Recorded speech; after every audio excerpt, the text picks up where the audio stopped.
ከዚህ በኋላ ፒ2ፒ የሚባል ነገር አያስፈልጋችሁም። አዎ አያስፈልጋችሁም። በዛሬ ቪዲዮአችን ላይ ድሮ የምንጠቀማቸውን እንደ ባይናንስ፣ ባይቢት እና ሌሎች ፕላትፎርሞችን ያስናቀ ኢትዮጵያ ንግድ ባንክ በቅርቡ ያስተዋወቀውን ሲቢኢ ኮኔክት የተባለውን ፕላትፎርም ነው። በዚህ ቪዲዮ ላይም ሲቢኢ ኮኔክት ምንድነው፣ ዋና ዋና አገልግሎቶቹና ጥቅሞቹ ምንድነው፣ ይሄንን አፕሊኬሽን ለመጠቀምስ ምን ያስፈልጋልና ይሄ አፕሊኬሽን የሚደብሩት ጎኖቹ ምንድናቸው የሚለውን የምናይ ይሆናል። ቪዲዮ እንደሚመቻችሁ አልጠራጠርም። ቪዲዮ ላይክ እያረጋችሁ ለቻናላችን አዲስ ከሆናችሁ ሰብስክራይብ እያረጋችሁ ወደ ቪዲዮ ሲቢኢ ኮኔክት ምንድነው ወደሚለው ስንመጣ ሲቢኢ ኮኔክት ማለት ኢትዮጵያ ንግድ ባንክ በቅርቡ ያስተዋወቀው አንዱ ፕላትፎርም ነው ማለት ነው። ይህ ፕላትፎርምም ከውጭ ሀገር ሆናችሁ ወር ደግሞ ኢትዮጵያ ውስጥም ዶላር ወደ ውጭ መላክ የምትችሉበት ፕላትፎርም ነው ማለት ነው። ሲቢኢ ኮኔክት ማለት ምንድነው ካላችሁኝ ደግሞ መልቲ ከረንሲ ዋሌትን ይባላል ማለት ነው። በዚህም ዋሌት ላይ ብራችሁንም ብቻ ሳይሆን ዶላራችሁንም አንድ ላይ ማስቀመጥ ትችላላችሁ።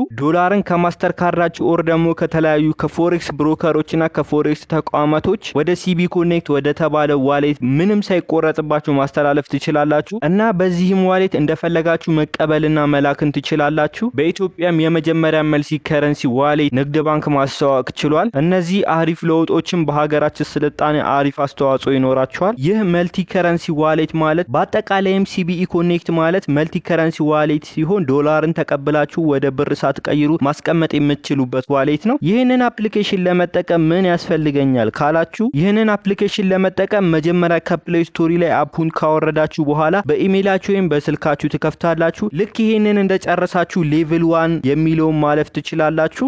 ቆይ የብዙዎቻችሁ ጥያቄ አሁን ሌቭል 1 ሌቭል 2 ምንድነው አይደል? ስለዚህ ቀለል አድርጌ ላብራራላችሁ። ሌቭል 1 ማለት ልክ አፕሊኬሽኑን ዳውንሎድ አድርጋችሁ በኢሜይል ወይም በስልክ ቁጥራችሁ ከፍታችሁ ልክ እንደጨረሳችሁ ያለው ኢንተርፌስ ሌቭል 1 ይባላል። ይህ ሌቭል አፑን ጸጥ ብላችሁ ማየት የምትችሉበት እንጂ ዶላር መቀበልም ሆነ መላክ አትችሉም። ታዲያ ምን እናርግ? አካውንታችንን እንዴት አድርገን ነው ከሌቭል 1 ወደ ሌቭል 2 ማሳደግ የምንችለው ካላችሁኝ መፍትሄ አለ። ወደ አፑ ትመለሱና አፕግሬድ ዩር አካውንት የሚለውን መንካት፣ ከዛም በፓስፖርት ወይም በናሽናል አይዲ ቬሪፋይ በማድረግ ወደ ሌቭል 2 ማድረግ ትችላላችሁ። ወደ ሌቭል 2 ካደጋችሁ በኋላ ከማስተር ካርዳችሁ ወይም ከተለያዩ ኦንላይን ፕላትፎርሞች እንደ ብሮከሮች እንደ ፎሬክስ ብሮከሮች ላይ ያላችሁን ዶላር ወደዚህ ፕላትፎርም መላክ ትችላላችሁ። ከዛም ወደ ፈለጋችሁት ባንክ መላክ ትችላላችሁ። ዋና አገልግሎቶች ውስጥ ጥቅሞች ውስጥ ወደሚለው ደግሞ ስንሄድ በአንደኛ ደረጃነት የምናየው የተለያዩ የገንዘብ አይነቶችን መደገፉ ኦር ደግሞ መልቲ ከረንሲ ሰፖርት ነው ማለት ነው። ተጠቃሚዎች በኢትዮጵያ ብርና በአሜሪካ ዶላር ኦር ደግሞ ዩኤስዲ አንድ ላይ እንዲይዙ ወይም እንዲጠቀሙ ያስችላል። ሁለተኛው ደግሞ ያለምንም አገልግሎት ክፍያ ገንዘብ መላክ ነው ማለት ነው። በእንግሊዘኛው ደግሞ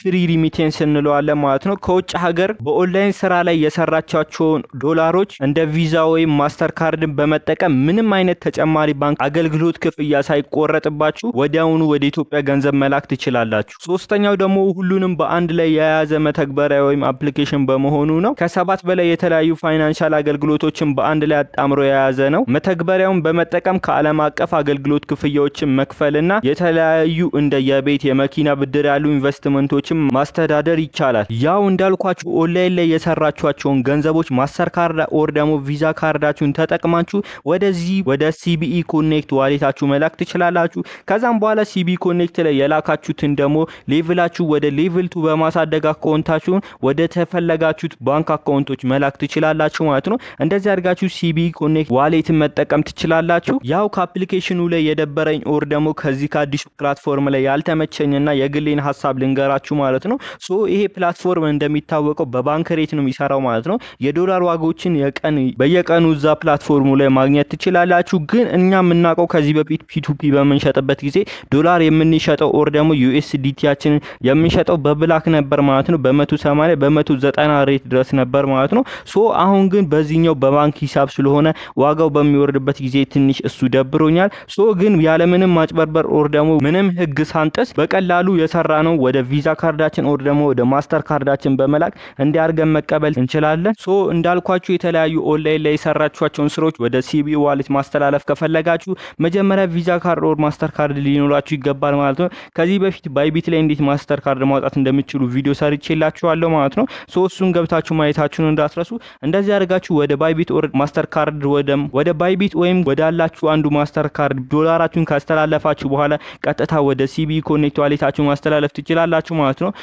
ፒ2ፒ ለመሸጥ የተቸገራችሁ ብዙዎቻችሁ እንዲያርጋችሁ መሸጥ ትችላላችሁ። ኦር ደግሞ ዶላራችሁን ቀጥታ ወደ ብር አምጥታችሁ መቀየር ትችላላችሁ። ካልፈለጋችሁም ደግሞ ልክ ዶላሩን ቀጥታ እንዳመጣችሁት ከነ ዶላሩ ምንም ወደ ኢትዮጵያ ብር ሳይቀየር እንዲቀመጥላችሁ ማድረግ ትችላላችሁ ማለት ነው። በዛም ተጠቅማችሁ የተለያዩ ክፍያዎችን መክፈል ትችላላችሁ ይላል። እስካሁን ድረስ እኔ ባረኩት ቀናት ይሄንን በሙሉ መረጃ አግኝቻለሁ ማለት ነው። እናንተም የራሳችሁን ጥናት እንድታረጉ ስለጠይቃለሁ። ሙሉ በሙሉ እኔ ወዳልኩት ሄዳችሁ ሙሉ ነገር መስራት የለባችሁም። የራሳችሁን የሆነ ጥናት ማከናወናችሁ ወደ አፕሊኬሽኑ ገብታችሁ እንድትጠቀሙ ስለጠይቃችኋለሁ ማለት ነው። ቪዲዮ ከተመቻችሁ ቪዲዮ ላይክ እያረጋችሁ ለቻናላችን አዲስ ከሆናችሁ ሰብስክራይብ ማድረጋችሁን እንዳትረሱ። ይመቻችሁ።